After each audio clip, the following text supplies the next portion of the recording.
All right, as I mentioned, this is a 9-part video series. Well, really 10 because we did a welcome video where we're going to dive into each of the strategies that you need to know to turn uncertainty to your competitive advantage. So let's start at the top. Strategy 1, number 1 step in the formula for thriving in an uncertain marketplace.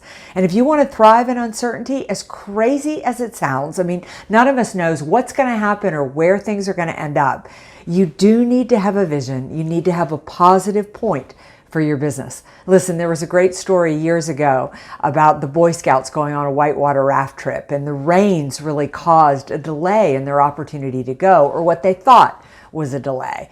Boys being boys, they pushed, and even though the class 2 rapids were now class 5s due to the downpours, the guide said they could go if the boys would listen to a long safety talk. And in that safety talk, the guide talked about the fact that he's going to point out the obstacles. He's going to point out the downed trees. He's going to point out the rocks.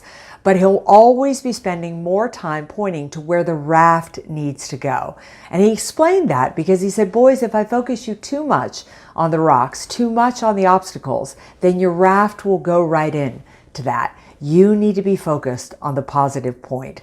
It's the same for our businesses. It's the same for our lives. If you want to thrive in an uncertain marketplace, you have got to have a positive point. You've got to have a vision of what your business and your life is going to look like through this pandemic and after this pandemic. And then you need to focus on that vision every day. You need to start it that way. Listen, I'm doing this in my business too. If you got up with me in the morning, I would look nothing like this, but you would see that I start my day focusing on my vision, getting clear in my mind where my positive point is. All right, that's strategy number 1. We'll see you next week for strategy number 2.